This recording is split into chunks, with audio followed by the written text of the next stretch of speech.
Esta videoaula é a nossa última videoaula sobre radiografia de tórax.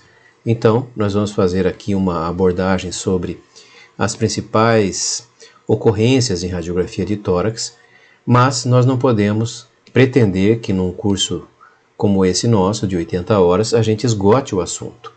Nem é essa a nossa intenção. Para que a gente pudesse ter uma compreensão mais ampla da radiografia de tórax, nós precisávamos conhecer patologias do tórax. E isso não é possível assim no tempo que a gente tem. Então hoje nós vamos observar aqui várias radiografias com interesse principal de sedimentar a ideia de densidades radiográficas para que a gente possa passar agora por uma nova etapa. Em razão de que a tomografia computadorizada e a ressonância magnética, elas utilizam outros termos, inclusive, em relação às densidades radiográficas.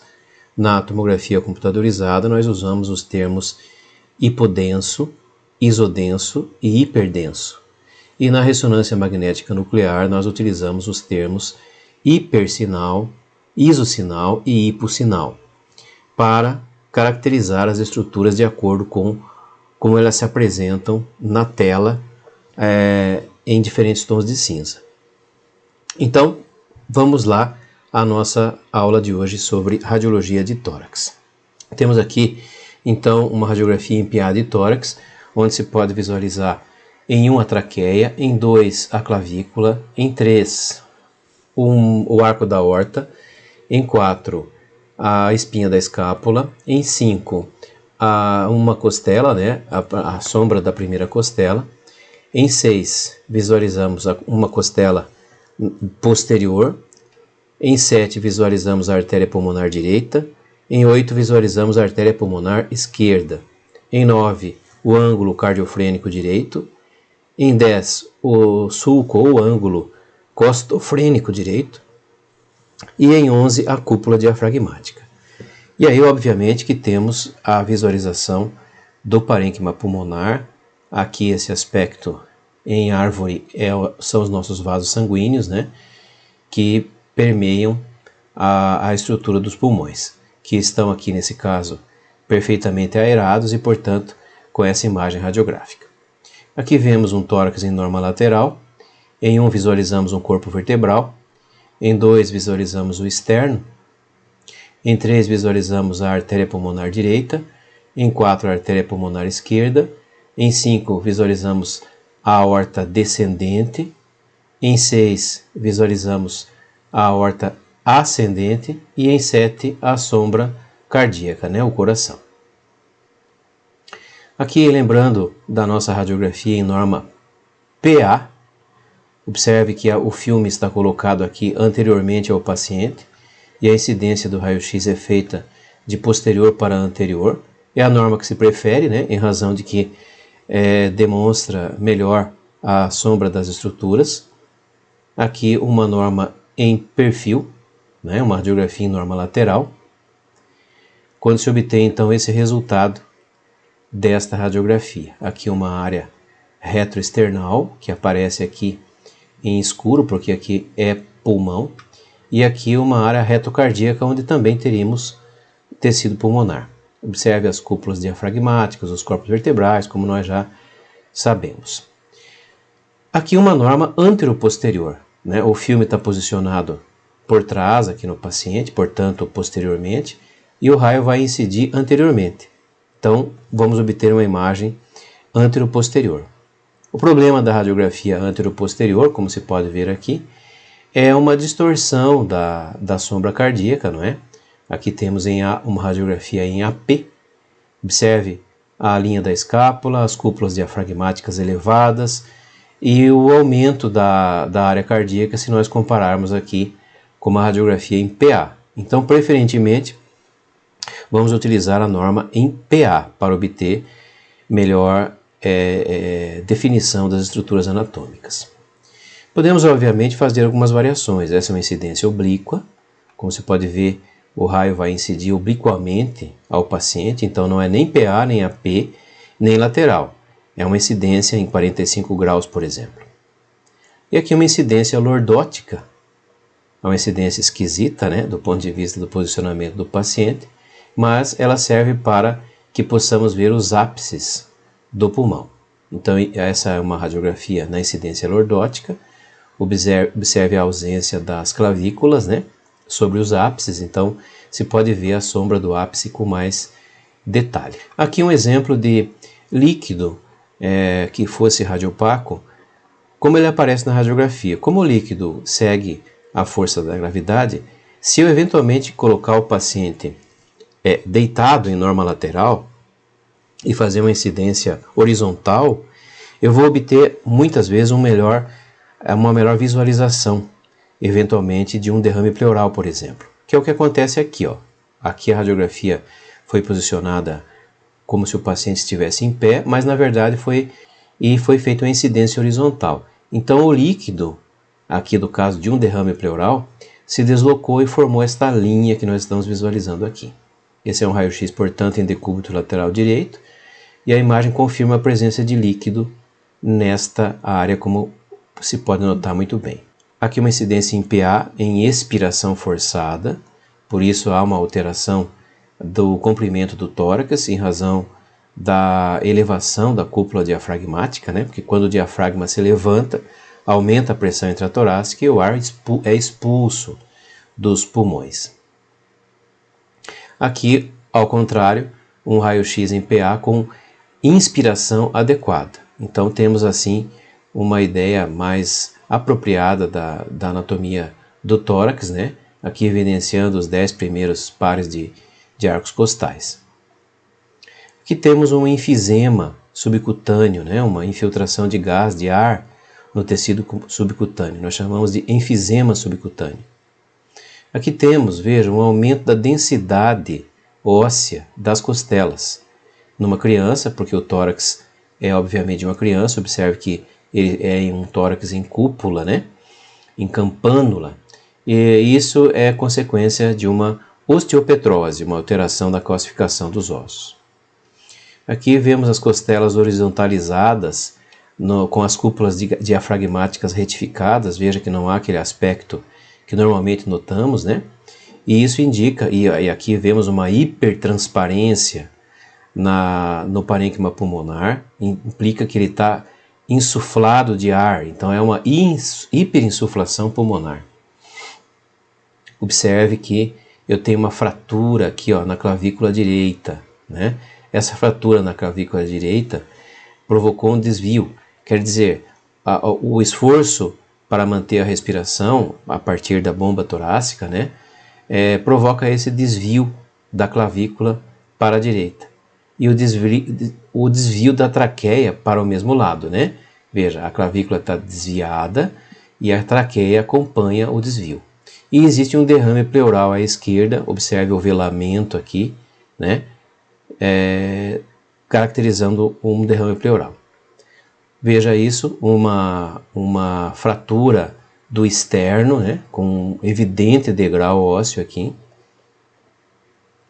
E observe essa radiografia que é interessante.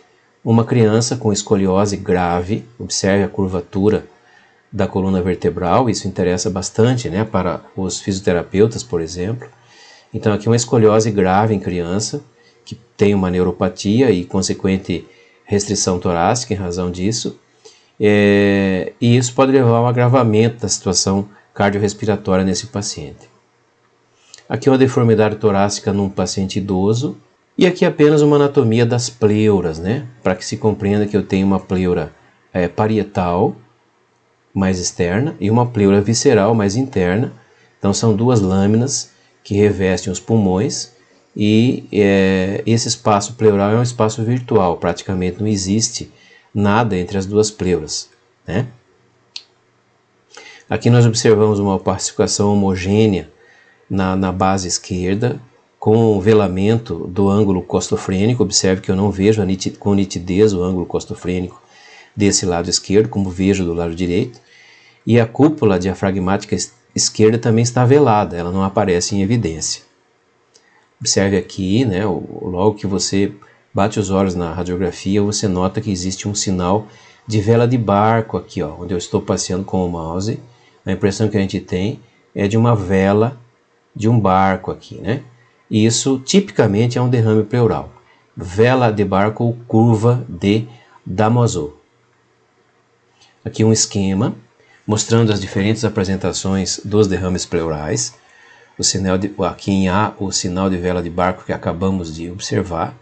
Aqui em B, uma opacidade completa do pulmão esquerdo, né? Ocupou toda a cavidade, o derrame pleural ocupou toda a cavidade pulmonar do lado esquerdo.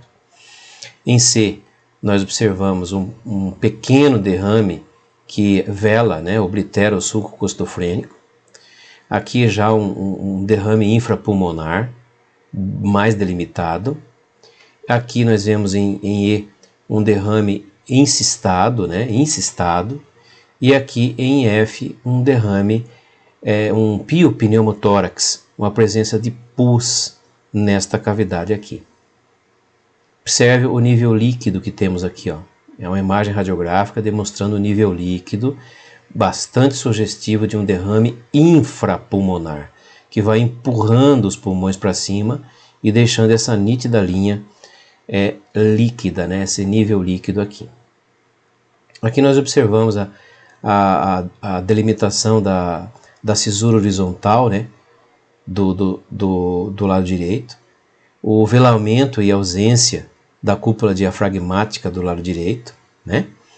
A delimitação da pleura, observamos a pleura aqui, porque as pleuras não são visíveis numa radiografia de tórax normal.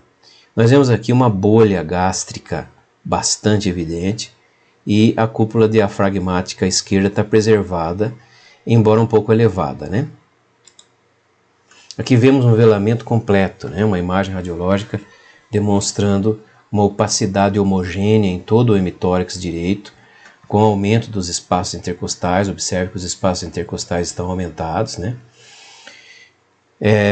Dos dois lados, na verdade, né? Estão aumentados dos dois lados. Isso sugere um derrame pleural extenso que ocupa quase todo o campo pleuropulmonar direito. Agora, uma ocorrência que não é incomum e é fácil de entender, né? Quando existe presença de ar na cavidade torácica, a cavidade torácica ela é vedada, né? Ela é vedada e ela tem um vácuo, digamos assim. A pressão intratorácica é uma pressão subatmosférica, para permitir que o pulmão possa se encher de ar e se esvaziar de ar, né? Esse esvaziamento, óbvio, que não é completo em razão do espaço morto fisiológico, né? Mas quando penetra ar na cavidade torácica, nós temos o que se chama pneumotórax. A presença de ar na cavidade torácica impede que o pulmão permaneça justaposto aqui à parede da cavidade. E ele murcha, né? Como veremos na sequência. Observe aqui uma criança mal posicionada, né? Porque não conseguimos centralizar bem a radiografia, mas é evidente a presença de um pneumotórax aqui. Observe que o pulmão murchou completamente, ou seja, houve uma penetração de ar aqui por algum motivo. O pneumotórax pode ser aberto, pode ser fechado, né? Existem várias razões para pneumotórax. O que importa é que houve presença de ar aqui, por isso essa área aqui hipertransparente, né? Mostrando um pneumotórax.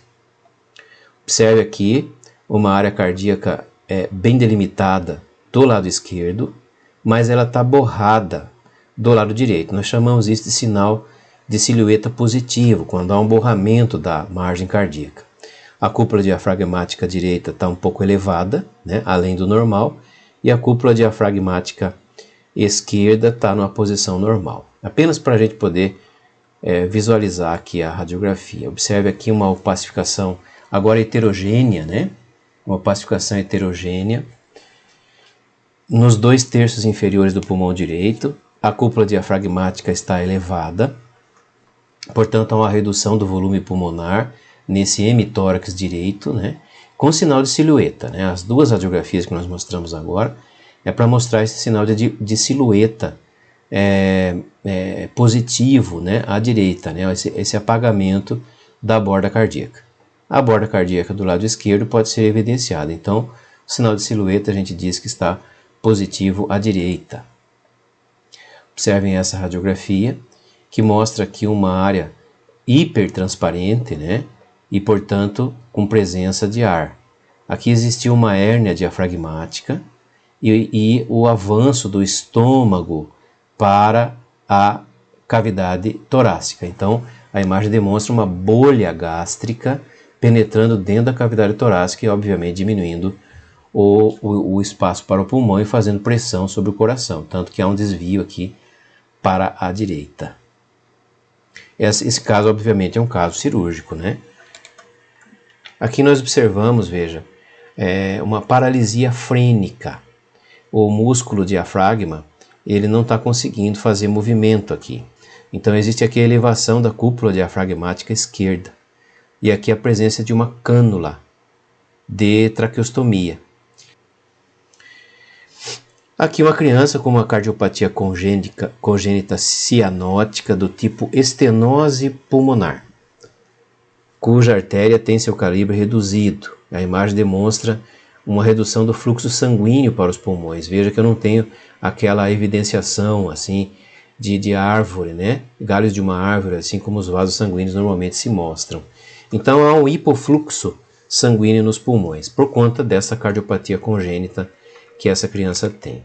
Uma criança com uma cardiopatia congênita do tipo comunicação interventricular, então os dois ventrículos acabam tendo ali uma parede que se comunica, né, uma abertura entre os dois ventrículos, e há um aumento do fluxo de sangue para a artéria pulmonar. E a imagem demonstra a acentuação da trama vasobrônquica, né? Observamos aqui, ao contrário das situações em que há pouco fluxo, aqui eu tenho um hiperfluxo pulmonar. Então a trama de vasos sanguíneos se torna bastante mais evidente, né? Observem aqui uma importante redução do volume pulmonar à direita, tanto que eu tenho um desvio da traqueia à direita, né? E a própria área cardíaca também está ocupando esse lado aqui direito. Isso pode ter acontecido por conta de uma atelectasia. Atelectasia é quando um pulmão, um lobo pulmonar, ele murcha. Atelectasia é quando o pulmão murcha, porque pode ter havido uma obstrução de um brônquio ou de um bronquíolo, né? E essa obstrução impede que o pulmão se encha de ar. E aí há uma pressão sobre aquela área onde o pulmão não consegue se encher de ar.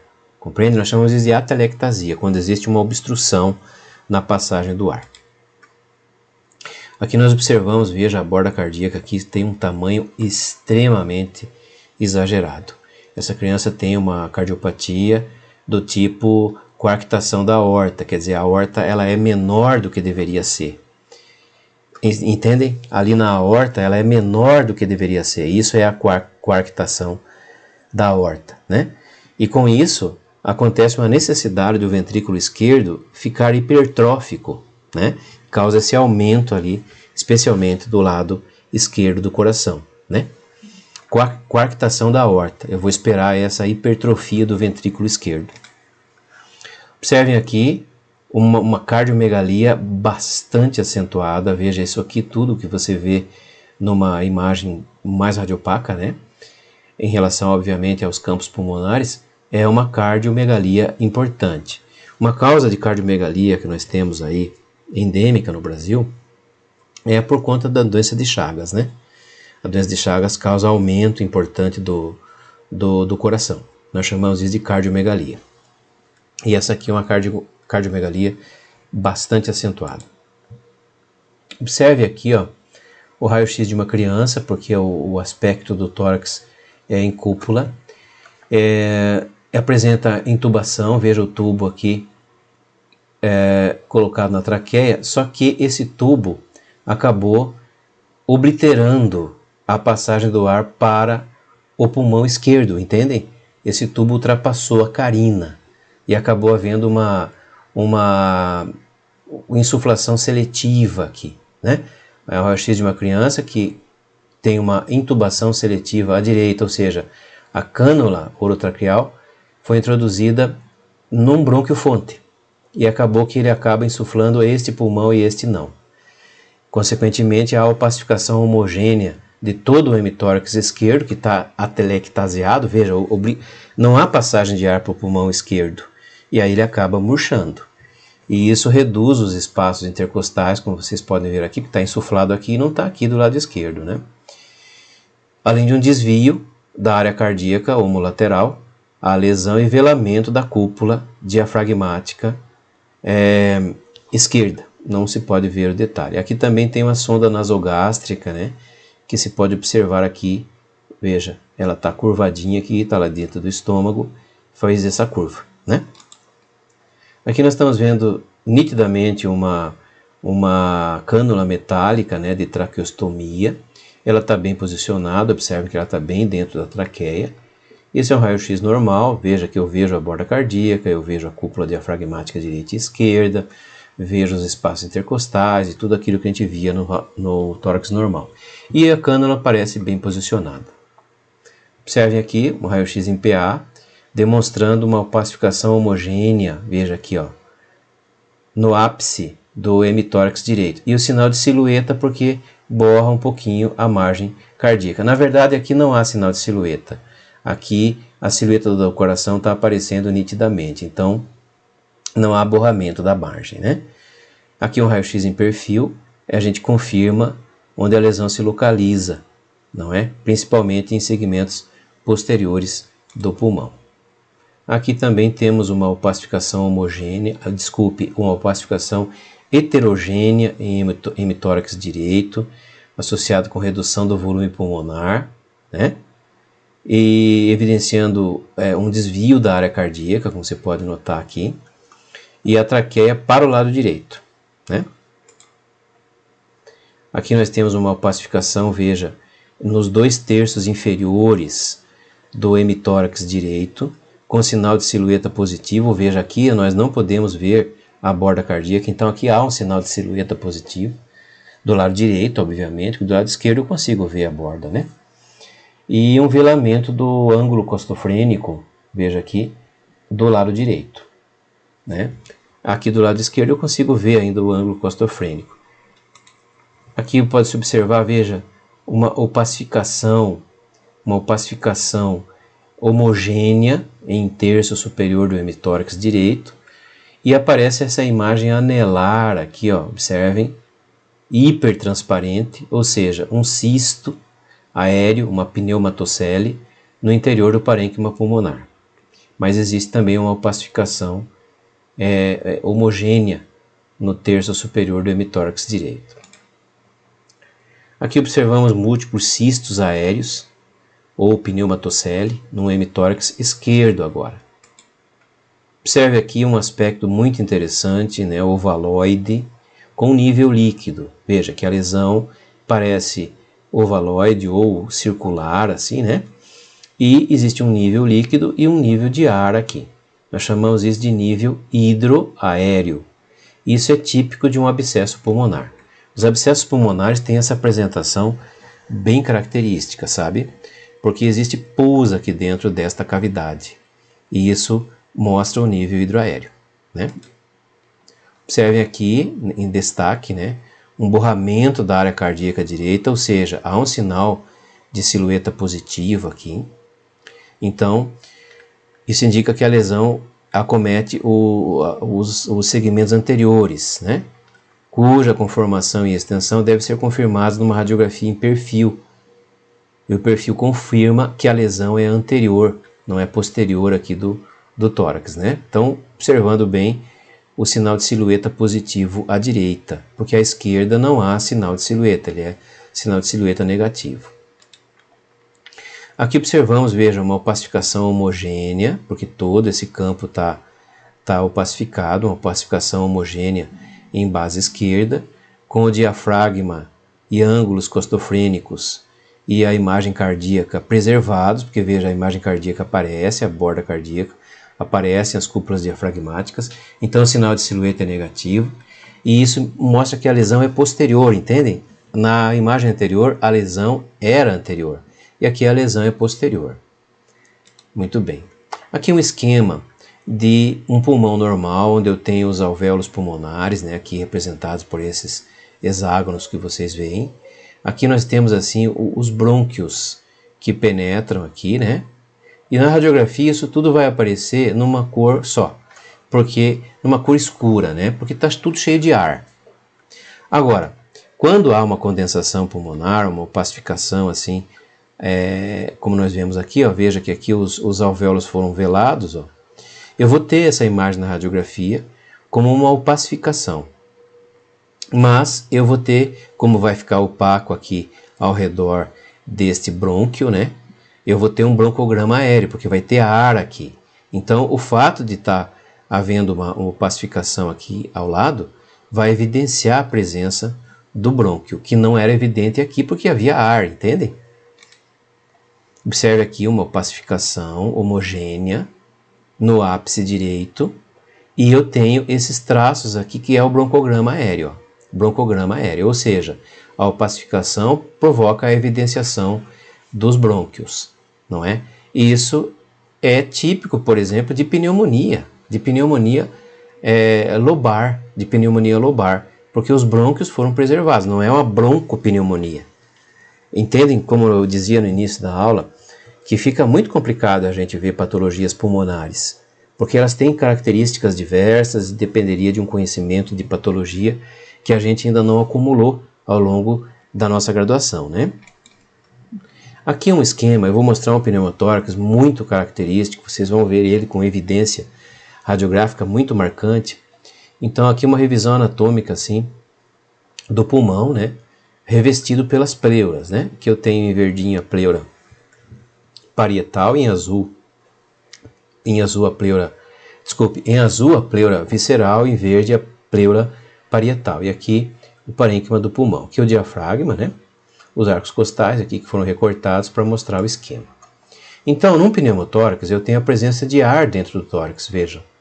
Olha a presença de ar aqui, e com isso o pulmão não consegue se encher de ar, porque esse ar aqui, que está fora do espaço pleural, né, que está fora das pleuras, porque está fora das pleuras, fora inclusive da pleura parietal, ele impede o enchimento completo dos pulmões, né? E isso chama-se pneumotórax. A solução para o pneumotórax é a colocação, é fazer uma toracotomia, colocar uma cânula aqui, para que eu possa esvaziando esse ar que está aqui. A própria bomba torácica consegue ir esvaziando, né, pressionando esse ar. Eu coloco essa cânula em selo d'água para que não haja refluxo do ar aqui e a persistência do pneumotórax. Aqui então um caso clínico de um paciente que sofreu um acidente e que radiograficamente mostra um pneumotórax. Portanto, o cirurgião já está fazendo a abordagem ali do tórax dele, aqui uma pintura, né, para asepsia da pele, a localização de um espaço intercostal, o paciente está monitorado, né, ele está aqui com uma oximetria de pulso e outros monitores e ventilação e tal. Aí um campo cirúrgico é colocado, faz-se a incisão e a divulsão aqui do tecido, coloca-se uma cânula, observe, coloca-se a cânula, essa cânula vai em selo d'água, né, a gente sela bem aqui, observe a radiografia, de excelente qualidade, né, não vou me deter aqui nas estruturas ósseas, mas repare que o pulmão aqui, olha, o pulmão está murcho, né, o pulmão reduziu o seu volume porque este espaço onde eu estou passando com o mouse foi ocupado por ar, né? Houve presença de ar dentro da cavidade torácica, como você está vendo aqui. Veja que o outro lado está preservado, né? O outro lado, o parênquima pulmonar, está preservado. E desse lado, observa-se que o parênquima pulmonar está reduzido. Observem agora, depois que foi feita a canulação do tórax, esse pulmão conseguiu se encher novamente, ó, de ar, ocupando toda a cavidade torácica. É um exemplo muito marcante, né, de um pneumotórax, né? Observe aqui a outra abordagem, né, também para pneumotórax. Aqui nós estamos vendo o pneumotórax sendo revertido, né, com a canulação e as medidas adequadas. Observem esta imagem agora do pulmão esquerdo. Veja a hipertransparência que se observa aqui. Isso aqui é tudo tomado por ar.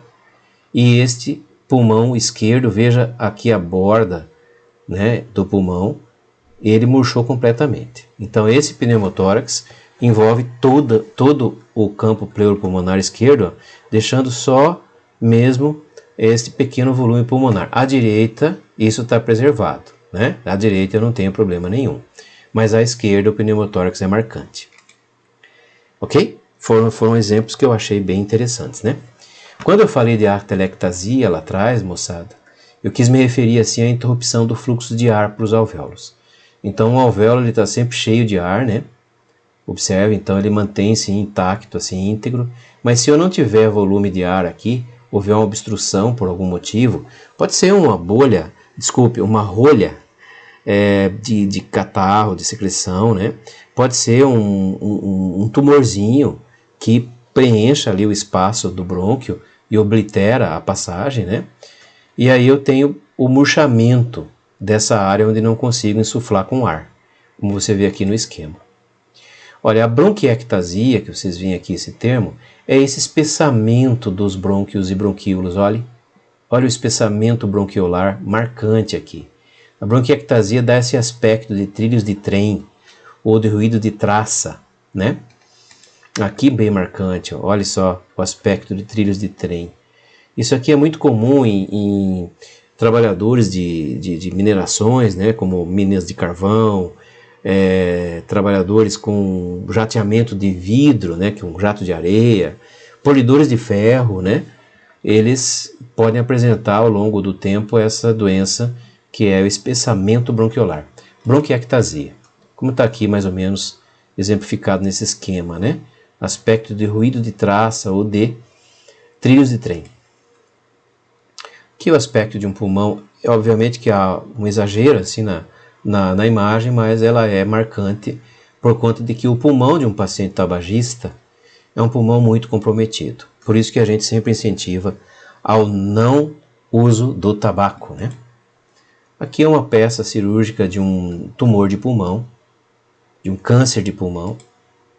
O câncer de pulmão também radiograficamente ele é muito marcante, porque ele dá uma imagem intensamente radiodensa, né, radiopaca. Como vocês estão vendo aqui, nós temos um câncer de pulmão, mas o melhor diagnóstico é feito por daí um imageamento de outra natureza. Aqui nós temos uma reconstrução, provavelmente, de uma tomografia, e é isso que nós vamos ver agora na sequência, tá certo? Por isso que eu quis encerrar o assunto de tórax, porque nós precisamos ter outra modalidade agora de imagem, né? Nós vamos falar um pouco de radiologia ortopédica, um pouco de contraste radiográfico, e aí a gente passa para as modalidades mais sofisticadas, né? A tomografia computadorizada e a ressonância magnética nuclear. Então aqui vocês podem ver aquele tumor que a gente observou na radiografia convencional, aqui numa imagem bem mais detalhada, tomográfica. Era isso que nós tínhamos para conversar com vocês hoje, né?